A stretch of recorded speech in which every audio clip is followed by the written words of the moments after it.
जय हिंद, वंदे मातरम, राम राम सभी प्यारे विद्यार्थियों को। तो प्यारे स्टूडेंट, आज हम बात करेंगे 6 दिसंबर को बिहार बोर्ड द्वारा ऑफिशियल साइट पर जो मॉडल सेट प्रैक्टिस सेट अंतिम रूप से प्रकाशित किया गया है, जारी किया गया है, वो सारे के सारे एक 2025 एग्जाम के पॉइंट ऑफ व्यू से काफ़ी महत्वपूर्ण हो सकते हैं। उन सारे क्वेश्चनों का ए टू जेड हम एनालिसिस करेंगे, ए टू जेड पूरा का पूरा एनालिसिस करेंगे। और प्रत्येक क्वेश्चन क्वेश्चन जो है बोर्ड के एग्ज़ाम के दृष्टिकोण से काफ़ी महत्वपूर्ण है। एक भी क्वेश्चन को आपको इग्नोर नहीं करने हैं, सारे के सारे आपको बोर्ड एग्ज़ाम के पॉइंट ऑफ व्यू से काफ़ी महत्वपूर्ण हो सकते हैं। तो चलिए उसको हम जो है ए टू जेड क्वेश्चंस का एनालिसिस करेंगे। इससे पहले वाले क्वेश्चंस हम सेंटर पे एग्ज़ाम वाला बहुत सारे जो है एनालिसिस कर चुके हैं। और आगे जो भी होगा, आज जो हम हिंदी का कर रहे हैं, हिंदी के अलावा हम क्या करेंगे, हिस्ट्री का भी करेंगे और पॉलिटी का भी करेंगे और क्या करेंगे उसका, और ज्योग्राफी का भी एनालिसिस करेंगे। ये ध्यान रखना, इन सारे क्वेश्चनों का हम एनालिसिस करेंगे। जहाँ भी आपको दिक्कत हो, कन्फ्यूजन हो, डाउट लगे, ज़रूर वीडियो के नीचे कमेंट करके बताएं। और बात कर लेते हैं एक क्वेश्चन, और एक बात करते हैं कि इस क्वेश्चन को पीडीएफ को, अगर आप पीडीएफ को डाउनलोड करना चाहते हैं, वीडियो के नीचे क्या हुआ है, लिंक दिया हुआ है, डायरेक्ट वेब लिंक, जहाँ पे बिहार बोर्ड ने जारी किया है मॉडल सेट, वो उस पर डायरेक्ट आप बिहार बोर्ड की वेबसाइट पे चल जाओगे। वहाँ से आप विषय को देखते हुए इसके नीचे लिंक दिया हुआ था, उसको डाउनलोड पे जैसे ही लिंक पे क्लिक करोगे वैसे ही डाउनलोड हो जाएगा आपके फ़ोन में। अगर ये नहीं आता है करने, तो आप सीधे चैनल का नाम सर्च करोगे, टेलीग्राम में आपको जो है ये क्वेश्चन मिल जाएंगे। टेलीग्राम में जाके ज्वाइन करके इस क्वेश्चन को डाउनलोड कर सकते हैं। तो चलिए हम बात करते हैं, इसको ए टू जेड एनालिसिस करेंगे। और सारे के सारे क्वेश्चन एग्जाम के ऊपर काफ़ी महत्वपूर्ण है। तो आपको किसी भी क्वेश्चन को जो है इस तरह हल्के में नहीं लेना है, क्योंकि क्या होता है, कभी कभी बोर्ड वाले जो है सारे के सारे यही हूबहू क्वेश्चन डाल दिए जाते हैं, यानी कि पैटर्न सेम टू सेम यही रहने वाले हैं। क्वेश्चन थोड़ा क्या होगा, इधर से उधर हो जाएगा। जैसे कि 2 क्वेश्चन पूछा है संदीप विच्छेद से, तो 2 ही पूछेंगे, थोड़ा सा इधर उधर कर देगा या वही रह जाएगा, कोई भारी बात नहीं है। तो ये ध्यान रखना है। तो चलिए हम ए टू जेड क्वेश्चनों का निपटारा करते हैं। तो हमारे साथ बने रहें पूरे वीडियो को देखने के लिए। कहीं भी दिक्कत हो तो ज़रूर कमेंट करें। और तो चलिए हम बात करते हैं आज का हमारा पहला सवाल की हम बात करें, तो पहले सवाल की ओर बढ़ते हैं। तो हमारा पहला सवाल है, यहाँ पे देख सकते हैं। तो यहाँ पे दिया गया दिल छोटा करना, मुहावरे का अर्थ क्या होता है।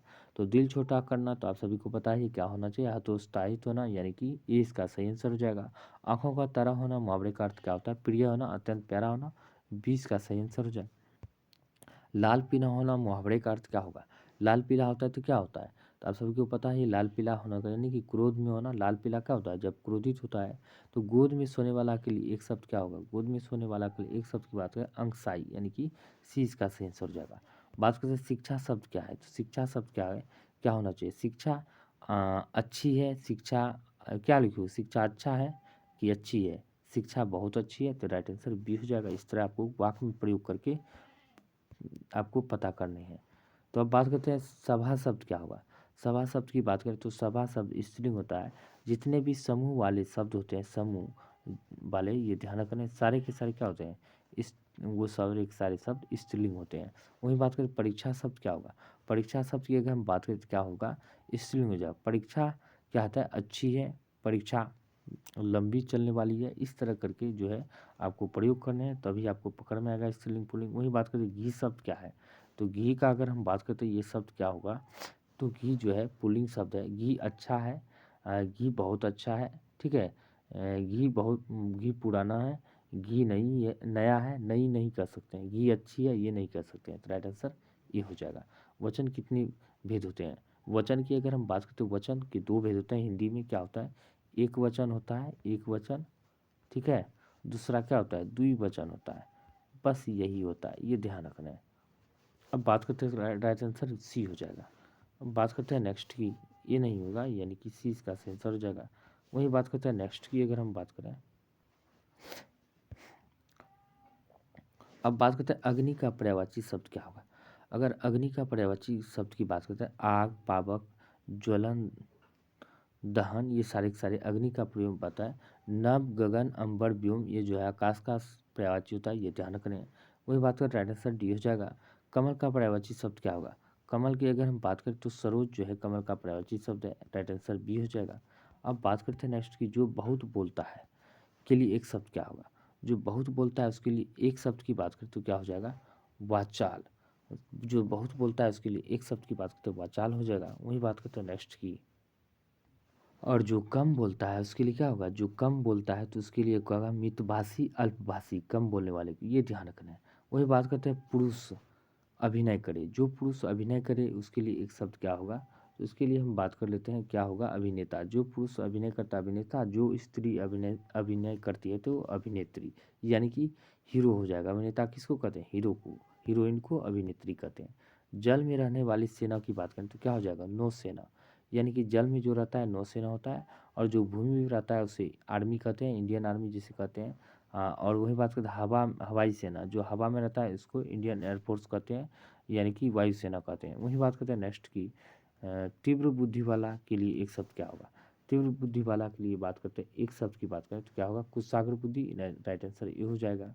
वही बात करते हैं नेक्स्ट की, कमल नयन शब्द में कौन सा समास होगा, कमल नयन शब्द की बात करते हैं इसमें समास की तो क्रमधारय समास होगा, ये ध्यान रखना है। तो क्रमधारय समास क्या होता है, जिसका जो विशेष और विशेषण को बताता है वो क्या होते हैं, क्रमधारय समास होते हैं। द्वंद्व समास जिसका दोनों पद प्रधान होता है, जैसे लुटा डोरी, माँ बाप, भाई बहन, पति पत्नी, नाना नानी, दादा दादी। द्विगु समास क्या होता है, जिसका पहला पद संख्यावाची हो, जैसे त्रिनयन, नवरत्न, नव चौराहा, इस तरह का जो है होता है। और तत्पुरुष समास की बात करें तो इसमें जो होता है, तो आप कमेंट करके बताना है तत्पुरुष समास क्या होते हैं। अब बात करते हैं नेक्स्ट की, आजीवन शब्द में कौन सा समास होता है।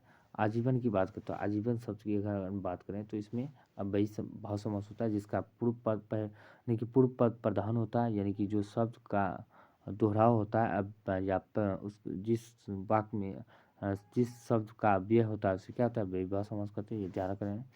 वही बात करते हैं नेक्स्ट की, अगर हम बात करें अग्रज अनुज शब्द में कौन सा समास होगा। अग्रज अनुज शब्द की अगर हम बात करें इसमें समास की तो बी द्वंद्व समास हो जाएगा। बहुब्री समास की बात करें जिसका कोई भी पद प्रधान नहीं होता है, तीसरे अर्थ को बताता है, अर्थात दशानन, नन, लंबोदर, ये सारे के सारे क्या होता है, बहुब्री समास होता है। नवरत्न शब्द में कौन सा समास होता है, नवरत्न की अगर हम बात करें तो यह द्विगु समास हो जाएगा। ये संख्या को दर्शाए नवरत्न, यानी कि नौ को दर्शाता है, नौ, नौ जो नौ है रत्न यानी नवरत्न। बात करते हैं नेक्स्ट की, आयुष्मान का पर्यायवाची शब्द क्या होगा। आयुष्मान की अगर हम बात करें पर्यायवाची शब्द की तो क्या होगा, आयुष्मान का आशीर्वाद, जैसे कि आप लोग समझते हो क्या होता है कि किसी को हम प्रणाम करते हैं तो क्या होता है, तो वो कहता है आयुष्मान भवा, यानी कि चिरंजीवी भवा, तो राइट आंसर बी हो जाएगा।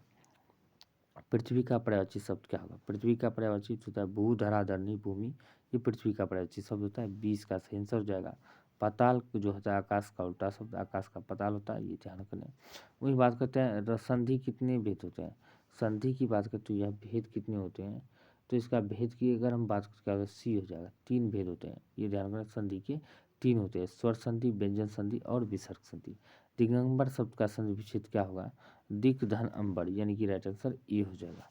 वही बात करते हैं नेक्स्ट की हम बात करें, यशोदा शब्द का संधि विच्छेद क्या होगा, यशोदा का संधि विच्छेद की अगर हम बात करते हैं यशा धन दा, यानी कि क्या हो जाएगा इसका संधि विच्छेद, राइट आंसर डी हो जाएगा। तपोबल शब्द का संधि विच्छेद क्या होगा, तपोबल शब्द का संधि विच्छेद की बात करें तो ये हो जाएगा बी, तप धन बल। अब बात करते हैं नेक्स्ट की, वार्तालाप शब्द का संधि विच्छेद क्या होगा, वार्ता धन आलाप, यानी कि राइट आंसर ए हो जाएगा। महेश शब्द का संधि विच्छेद क्या होगा, तो हम बात करते हैं राइट आंसर की महाधन, इसका डी सही आंसर हो जाएगा। वही बात करते हैं कठोर शब्द का विलोम क्या होगा, तो कठोर की बात करते हैं विलोम शब्द की बात करें तो इसका विलोम शब्द कोमल हो जाएगा, कठोर का कोमल, ये ध्यान रखें। अस्तुति शब्द का विलोम क्या होगा, अस्तुति करना यानी कि निंदा करना, जितना भी आप भला करोगे आप उतना आप जितना आप भला करना चाहोगे उतना आपका निंदा भी होगा, ये ध्यान रखना, निंदा होता है। वही बात करते हैं कनिष्ठ शब्द का विलोम क्या होगा, कनिष्ठ की बात करते हैं इसका विलोम शब्द क्या होना चाहिए, बी होगा ज्येष्ठ, ये ध्यान रखना है। अतरंग शब्द का विलोम शब्द क्या होगा, बहिरंग होगा, ये ध्यान रखना है। अब वही बात करते हैं तिमिर शब्द का जो है विलोम क्या होगा, तिमिर शब्द क्या होगा, तुमुल कोलाहल से लिया गया, ये ध्यान रखना है। तिमिर का मतलब क्या होना चाहिए, तो ये प्रकाश होना चाहिए, राइट आंसर सी हो जाएगा। अब बात करते हैं नेक्स्ट की, कृष्ण शब्द का विलोम क्या होगा, कृष्ण जैसे होता है किस महीने में क्या होता है, एक कृष्ण पक्ष होता है, एक शुक्ल पक्ष होता है, कृष्ण का क्या होगा, शुक्ल पक्ष होगा, ये ध्यान रखें। वही बात करते हैं विज्ञान शब्द में उपसर्ग क्या होगा, बी उपसर्ग होगा, ये ध्यान रखें बी। पुरातन शब्द में कौन सा उपसर्ग होगा, जो है पूरा उपसर्ग होगा, राइट आंसर सी हो जाएगा। वही बात करते हैं नेक्स्ट की, आदिकाल शब्द में उपसर्ग कौन सा होता है? तो आदिकाल की अगर हम बात करें तो उपसर्ग की, तो इसमें आदि उपसर्ग हो जाएगा, राइट आंसर ये हो जाएगा। ममेरा शब्द में कौन सा प्रत्यय होगा? ममेरा पूछे, फुफेरा पूछे, सब में जो है एरा एरा प्रत्यय हो जाएगा। बात करते हैं पढ़ाई शब्द में प्रत्यय कौन सा होगा? पढ़ाई आई यानी कि आई प्रत्यय होगा, राइट आंसर ये हो जाएगा। दिखावट शब्द में कौन सा प्रत्यय होगा? आवट प्रत्यय होगा, राइट आंसर डी हो जाएगा। अब बात करते हैं शास्त्र शब्द का विशेषण क्या होगा? शास्त्र शब्द की अगर हम बात करें तो विशेषण की, तो क्या हो जाएगा? शास्त्रीय हो जाएगा, राइट आंसर बी हो जाएगा। अब बात करते हैं रंग शब्द का विशेषण क्या होगा? तो रंग का विशेषण की बात करें तो इसका डी हो जाएगा, रंगीन हो जाएगा। वही बात करते हैं नेक्स्ट की, वेद शब्द का विशेषण क्या है? तो वेद का शब्द के विशेषण की बात करें तो वैदिक हो जाएगा। आचार्य शब्द का कौन सा संज्ञा है? तो आचार्य की हम बात करें तो इसका संज्ञा की, तो जातिवाचक संज्ञा है। वही बात करते हैं नेक्स्ट की, तो चतुराई शब्द में कौन सा संज्ञा होगा? चतुराई की बात करें तो इसमें संज्ञा की, तो क्या हो जाएगा? इसका भाववाचक संज्ञा। गुच्छा शब्द में कौन सा संज्ञा होगा? गुच्छा यानी कि गुच्छा, चाबी का गुच्छा, क्लास, वर्ग, ये जितने भी भीड़ को प्रदर्शित करता है तो उसके क्या हो जाएगा? एक समूहवाचक हो जाएगा संज्ञा, ये ध्यान रखना है, राइट आंसर सी। बात करते हैं प वर्ग का उच्चारण स्थान क्या होगा? प आप उच्चारण करके देख लो मुंह से खुद से, प, फ, ब, भ, मो, यानी क्या होता है? दोनों ओष्ठ सट्टा, यानी कि राइट आंसर सी हो जाएगा। द वर्ण का उच्चारण स्थान क्या होगा? तो थो दो दो नो, तो इस क्या होगा? तो थो दो दो नो, सभी तो वर्ण का उच्चारण स्थान दंत हो जाएगा, राइट आंसर क्या हो जाएगा? सी हो जाएगा। अब वही बात करते हैं नेक्स्ट की, को वर्ण का उच्चारण स्थान हमने सारे के सारे से पढ़ा चुके हैं। को वर्ण यानी कि उच्चारण स्थान से आपको तीन तीन क्वेश्चन पूछ रहे हैं, तो ध्यान रखना को जो है कंठ से उच्चारण होता है, ये ध्यान रखना है। कारक कितने वेद होते हैं? कारक की बात करें तो कुल 8 वेद होते हैं। अब बात कर लेते हैं नेक्स्ट की, कारक के 8 वेद होते हैं।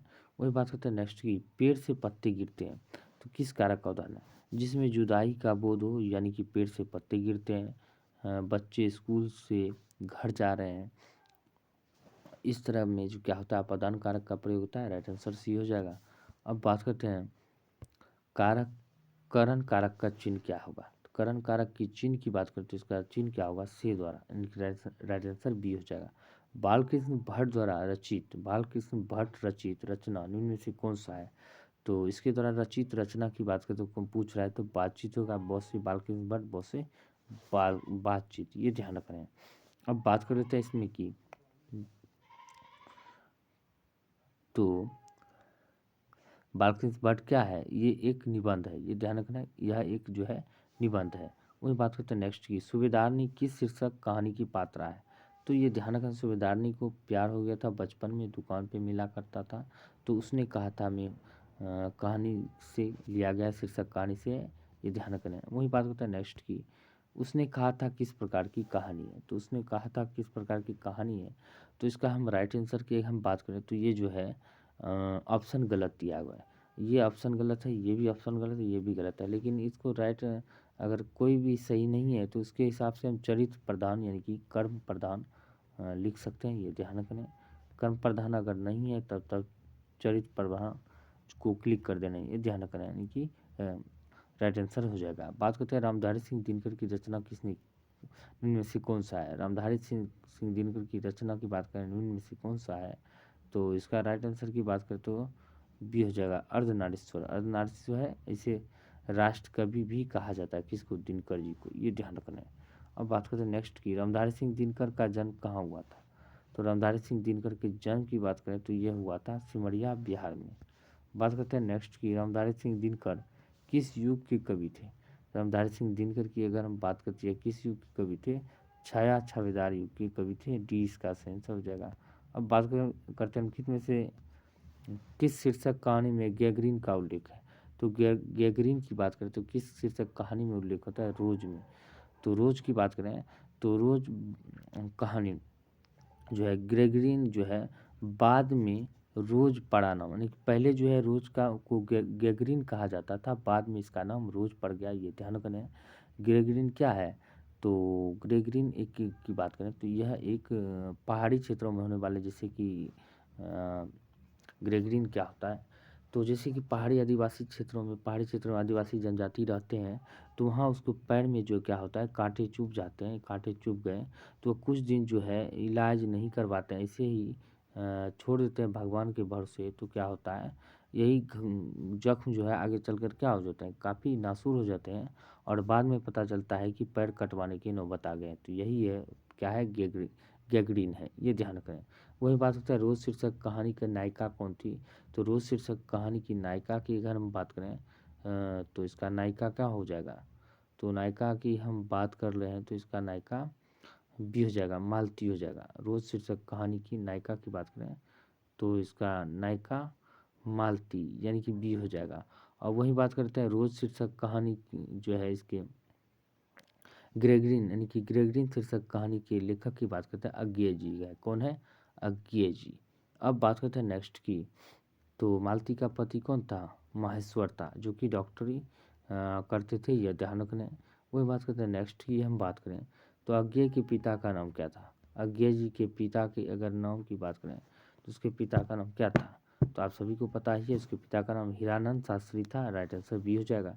भगत सिंह की रचना इनमें से कौन है, तो भगत सिंह की रचना की हम बात करें तो इनमें से कौन सा है, तो राइट आंसर ये हो जाएगा, एक लेख और पत्र, एक लेख और एक पत्र, इसका सही आंसर हो जाएगा। संपूर्ण क्रांति का नारा जो है दिया था जयप्रकाश नारायण ने दिया था, उसने कहा था, एक कवि है जो कि फौजी साहब के जीवन पर आधारित है, ये ध्यान रखना है। ओ सदा नीरा की बात आप सभी को पता है, गंडक नदी के बारे में पश्चिमी चंपारण के जिलों का वर्णन किया गया, ये ध्यान रखना है। अब बात करते हैं नेक्स्ट की, चौर कैसे ताल है। चौर एक जब हम बात करते हैं, यह कैसे ताल है चौर की, तो चौर की अगर हम बात करते हैं ताल जो है, तो इसका राइट आंसर उथले है, ये हो जाएगा। बिस्नी किस शीर्षक एकांकी की पात्रा है, तो हम बात करते हैं यह जो है सिपाही की माँ की जो है पात्रा है, ये ध्यान रखने। सी इसका सही आंसर हो जाएगा। आधे अधूरे के लेखक मोहन राकेश है, ये ध्यान रखना। अब बात करते हैं ओ सदा निरा शीर्षक निबंध के निबंधकार कौन थे, तो इसका निबंध के निबंधकार की अगर हम बात करते कौन था, तो हम बात करते इसके लेखक की, तो यह एक गंडक नदी के बारे में और सदा निरा के बारे में जगदीश चंद्र माथुर है, और गंडक नदी के बारे में इसमें जिक्र मिलता है, ये ध्यान रखना है। बात करते हैं बहुजन संप्रेषण के माध्यम नामक पुस्तक के रचिता कौन है, तो इसके रचिता की हम बात करते हैं कौन है, तो इसका राइट आंसर सी हो जाएगा, जगदीश चंद्र माथुर हो जाएगा, ये ध्यान रखना है। वही बात करते हैं नेक्स्ट की, दलित साहित्य का सौंदर्य शास्त्र नामक आलोचना पुस्तक के रचिता कौन है, तो शास्त्र नामक रचना की बात करते हैं ओम प्रकाश वाल्मीकि, राइट आंसर ये हो जाएगा। ओम प्रकाश और कालीराम किस शीर्षक पाठ के पात्र हैं, तो ओम प्रकाश और कालीराम जो हम बात करते हैं किस शीर्षक के पाठ है, तो हम बात करते हैं नेक्स्ट की, तो इसका राइट आंसर बी हो जाएगा, यानी कि जूठन के पात्र हैं। अब बात करते हैं कि आदि यानी कि बात करते हैं आदमी यथार्थ को जीता ही नहीं यथार्थ को रचता भी है, यह कथन किसने किस लेख का है, तो यह कथन की बात करते हैं यह किस लेख का है, तो इसका सही आंसर की हम बात करते हैं आंसर सी हो जाएगा, मलियज की है, मलियज साहब के द्वारा लिखा गया था इसका ये ध्यान रखना है। वही बात करते हैं सड़सठ की बात करें, तो सड़सठ की हम बात करें तो यह इसका राइट आंसर जूठन हो जाएगा। तो जूठन क्या है, एक आत्मकथा था, ये ध्यान रखना है। वही बात करते हैं नेक्स्ट की, तो इसका हम बात कर लेते क्या हो जाएगा, यथार्थ को जीता है कौन, मलियज साहब है, तो इसका क्या हो जाएगा, सी हो जाएगा। और यह लिया गया किससे, हंसते हुए मेरा अकेलापन से लिया गया, ये ध्यान रखना है, जो इसका लेखक मलियज साहब है। अब बात करते हैं नेक्स्ट की, हंसते हुए मेरा अकेलापन शीर्षक पाठ के लेखक कौन है, तो ये क्या हो जाएगा, मलियज साहब हो जाएगा, ये ध्यान रखना है। अब वही बात कर लेते हैं नेक्स्ट की, तिरी शीर्षक कहानी किस प्रकार की रचना है, तो हम बात करें जादुई यथार्थवादी कहानी की रचना, ये ध्यान रखना है। जे कृष्णमूर्ति की रचना निम्न में से कौन है, तो जे कृष्णमूर्ति की रचना निम्न में से की हम बात करते हैं कौन आया है, तो बात करते हैं 71 का डी यानी कि शिक्षा हो जाएगा। अब बात करते हैं नेक्स्ट की, लीड बेटर के अनुसार जे कृष्णमूर्ति थे, लीड बेकर के अनुसार जो हम बात करते जे कृष्णमूर्ति की बात करते ये कौन थे,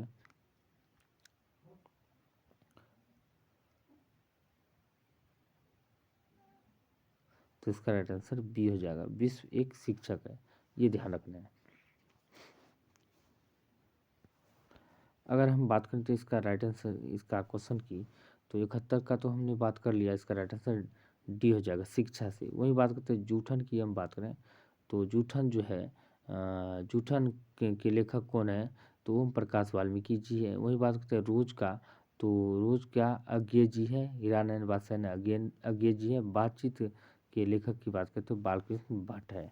वही बात करते हैं नेक्स्ट की, अगर हम बात करते हैं ओराव भाषा में धांगर शब्द अर्थ क्या होता है। ओराव शब्द शब्द भाषा में बात करें तो ये भाड़े का मजदूर होता है।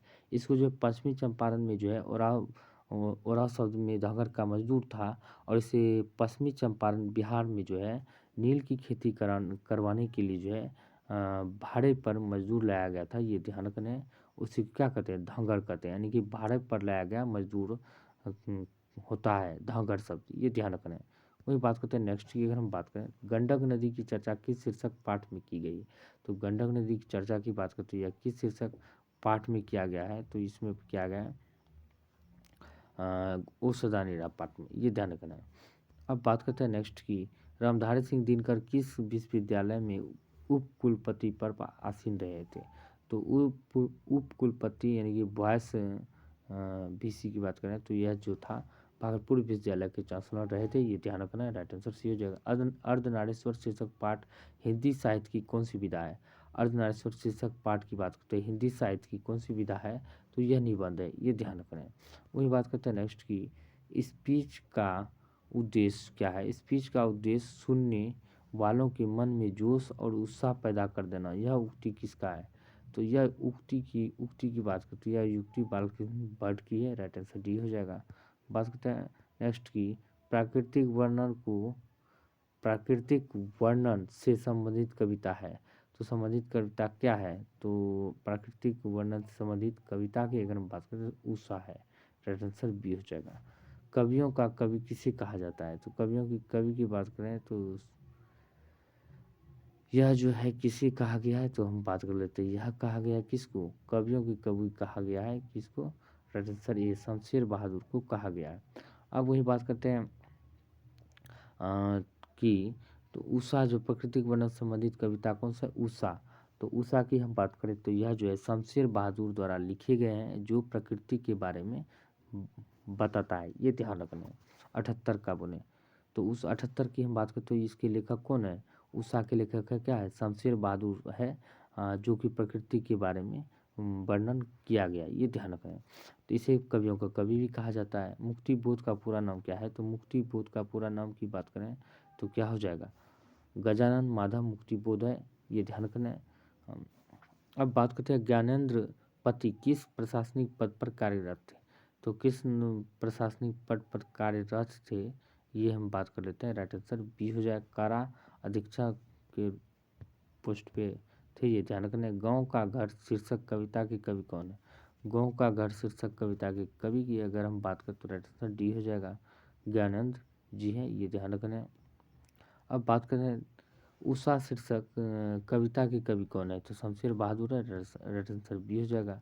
वही बात करें तुलसीदास का जन्म कहाँ हुआ था, तुलसीदास का जन्म की बात करें तो ये कहाँ हुआ था, इसका जन्म जो है राजापुर बंदा उत्तर प्रदेश में हुआ था, राइट आंसर ए हो जाएगा। अब बात करते हैं कवि भूषण की कविता में कौन सा रस पाया जाता है, तो वीर रस पाया जाता है, वीर यानी कि राइट आंसर सी हो जाएगा। अब बात करते हैं नेक्स्ट ही जयप्रकाश, अब बात करते हैं जय शंकर प्रसाद रचित महाकाव्य निम्न में से कौन है। तो इसका महाकाव्य की बात करें तो जय शंकर प्रसाद की कात्यायनी है, ये ध्यान रखना है। वही बात करें सुभद्रा कुमारी चौहान का जन्म स्थान कहाँ है, तो right answer D Nihalpur Uttar Pradesh हो जाएगा, ये ध्यान रखना है, यूपी में, शायद यूपी में है, ये ध्यान रखना है। वही बात करते हैं पुत्र वियोग शीर्षक कविता की कवित्री कौन है। तो शीर्षक कविता की कवित्री की बात करें तो पुत्र वियोग की, तो यह हो जाएगा सुभद्रा कुमारी चौहान, ये ध्यान रखना है। वही बात करते हैं मेरा खोया हुआ के खिलौना, क्या है क्वेश्चन, यहाँ पे क्वेश्चन है मेरा खोया हुआ खिलौना अब तक मेरे पास न आया, यह पंक्ति किस शीर्षक कविता की कहानी है। तो हम बात करते हैं किस शीर्षक कविता कवि है कहानी, तो बात करते हैं पुत्र वियोग की है। अब बात करते हैं नेक्स्ट की, हम बात करें पंचायती राज में जैसे खो गए पंच परमेश्वर, यह पंक्ति किस शीर्षक कविता की है? तो यह पंक्ति की बात करते हैं किस शीर्षक कविता की है? तो ज्ञानेंद्र पति की है, ये ध्यान रखना, ज्ञानेंद्र पति की है। इसका सही आंसर की बात करें तो सी गाँव का घर है, जिसका लेखक ज्ञानेंद्र पति है। प्यारे नन्हे बेटे को शीर्षक कविता का नायक कहाँ का रहने वाला था? तो प्यारे नन्हे बेटे के को शीर्षक कविता का नायक की बात करती है, यह रहने वाला कहाँ का था? तो बात करते हैं भिलाई छत्तीसगढ़ का था, राइट आंसर ये हो जाएगा। अब बात करते हैं नेक्स्ट की मानव दुरात्मा दानव दुरात्मा एक मानव की आत्मा आत्मा एक यह पंक्ति किस शीर्षक कविता की है? तो यह पंक्ति की बात करते हैं किस शीर्षक कविता की है? तो बात करते हैं जन जन का एक चेहरा एक है की है। छत्रसाल दशक शीर्षक कृति के रचनाकार कौन है? छत्रसाल दशक शीर्षक कृति के रचनाकार की बात करते हैं भूषण जी है, ये ध्यान रखें। तो इसके भूषण जी किसके कवि है? रीतिकाल के कवि थे भूषण जी, ये ध्यान रखना है। वही बात कर लेते हैं कवि जायसी की रचना निम्न में से कौन है? कवि जायसी की रचना निम्न में से बात करते हैं करबक है, ये ध्यान रखना है। वही बात करते हैं नेक्स्ट की चित्रलेखा नामक रचना के रचयिता कौन है? चित्रलेखा रचना का रचयिता की बात करें तो यह अशोक ये मलिक मोहम्मद जैसी है, ये ध्यान रखना है। अब बात करते हैं मलिक मोहम्मद जैसी की बात करें चित्ररेखा होगा, यानी कि यहाँ पे चित्ररेखा नहीं की बात करते हैं, इसका क्या होगा? चित्ररेखा ये होना चाहिए, ये ध्यान रखना है। वही बात करते हैं नेक्स्ट की बात करते हैं जायसी किस भक्ति शाखा के कवि थे? तो हम पहले ही बता चुके हैं कि भक्ति किस शाखा के कवि थे जायसी जी। तो बात करें तो यह जो प्रेम मार्गी भाषा के यानी कि भक्ति शाखा के संबंधित थे। राम मार्गी की बात करें तो कौन था? राम मार्ग की बात करें तुलसीदास जो है राम मार्गी था, ये ध्यान रखना है। और वही बात करते हैं ज्ञान मार्गी की, तो यह बात करते हैं तो कृष्ण दास जो है कृष्ण मार्गी का कौन था? सूरदास, ये ध्यान रखना है। और वही बात करते हैं राइट आंसर इसका कि ये इसका राइट आंसर हो जाएगा। वही बात करते हैं नेक्स्ट की सूरदास किस काल के कवि थे? सूरदास की बात करें तो यह किस काल के कवि थे? तो यह थे आदिकाल के, ये ध्यान रखना है। वही बात करते हैं पाठ्य पुस्तक में सूरदास रचित पद कहाँ से संकलित है? सूरदास द्वारा रचित पद की बात करते हैं, इसका संकलन सूर सागर से लिया गया, ये ध्यान रखना है। तुलसीदास रचित सर्वश्रेष्ठ महाकाव्य कौन सा है? तो सर्वश्रेष्ठ महाकाव्य की बात करें तुलसीदास द्वारा रचित की बात करें रामचरितमानस है, ये ध्यान रखना है, जो कि संस्कृत भाषा में लिखा गया है। दुनिया का 2 सबसे बड़ा महाकाव्य है, एक महाभारत एक रामचरितमानस। अब बात करते हैं आज का अंतिम और लास्ट क्वेश्चन की बात करें इनमें से कौन लोकनायक कहे जाते हैं? लोकनायक की बात करते हैं जयप्रकाश नारायण को कहे जाते हैं, ये ध्यान रखना है, राइट आंसर ये हो जाएगा। तो चलिए हम बात करें दोस्तों अब बात बढ़ते हैं हम खंड ब की तरफ, यानी कि हम बात करते हैं किन विषय किसी एक विषय पर निबंध लिखने हैं। तो किन किन विषयों पर निबंध लिखने हैं आपको दिखा देते हैं बढ़ के प्रयास से। तो मेरे प्रिय रचनाकार छात्र जीवन, हमारे त्योहार, प्राकृतिक संसाधन, मोबाइल आधुनिक यंत्र निर्माण, प्रदूषण एक टिकट की समस्या, यानी कि ये सारे के सारे क्वेश्चन का आपको जवाब देने हैं, पढ़ के देने हैं। तो इसी प्रकार जो है इस उचित गुण को अपनाकर समाज में चयन कानून में घबराता है, ये ध्यान रखना ठीक है। तो इस तरह के प्रश्न आपको आते ही हैं स्वप्रसंग व्याख्या करने में। अब वही बात करते हैं नेक्स्ट की अपने विद्यालय के प्रधानाचार्य के पास एक आवेदन लिखें जिसमें विलम्ब दंड माफ़ करने की अनुरोध किया गया। विलम्ब दंड जो माफ़ करने का अनुरोध किया गया या उसको नहीं लिखना है तो इसके बदले में क्या लिखना है? वार्षिक परीक्षा की तैयारी का उल्लेख करते हुए अपने पिताजी को एक पत्र लिखा है। तो बढ़िया से वार्षिक परीक्षा की तैयारी चल रहा है, एक पत्र लिख देना है। तो बात कर लेते हैं निम्नलिखित में से कौन किन्हीं 5 उत्तर के जवाब देना है। तो उसने कहा था के बारे में आप देख सकते हैं क्वेश्चन, इसका जवाब देना है। आर्ट ऑफ कन्वर्सेशन क्या है ये भी लिखा है। जिसे भी पुरुष अपना कर्म क्षेत्र मानता है वह नारी की प्रधानता कम करती है।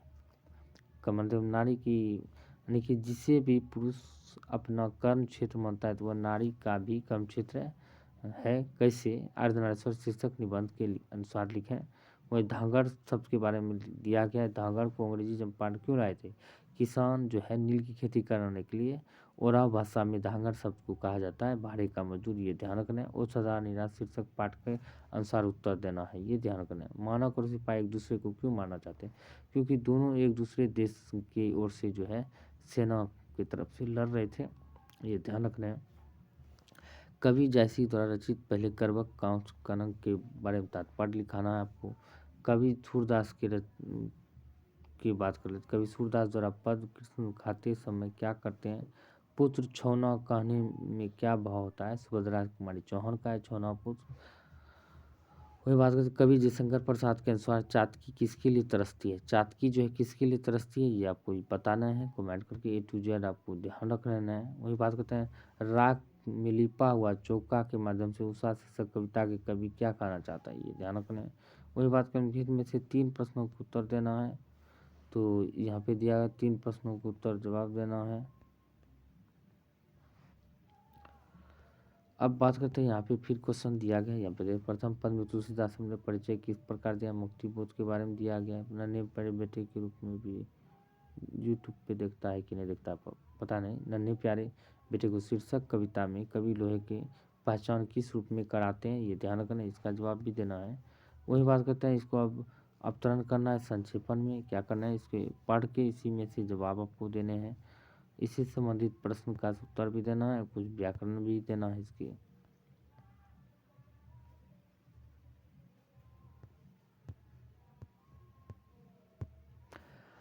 तो बस आज के लिए इतना ही था। उम्मीद करता हूँ कि आप सभी को बहुत ही मस्त और ज़बरदस्त लगा होगा। वीडियो कैसा लगा ज़रूर कमेंट करके बताएं, और जो भी क्वेश्चन में जो भी डाउट है तो ज़रूर कमेंट करें। और क्वेश्चन डाउनलोड करना चाहते हैं तो टेलीग्राम ज्वाइन करें, या तो वीडियो के नीचे दिए गए लिंक पर जाएँ और क्वेश्चन को डाउनलोड कर ज़बरदस्त तरीके से एनालिसिस करें, जो बोर्ड के एग्ज़ाम में आप सभी के लिए बहुत ही हेल्पफुल साबित हो सकता है। मिलते हैं अगले वीडियो में, तब तक के लिए जय हिंद जय भारत।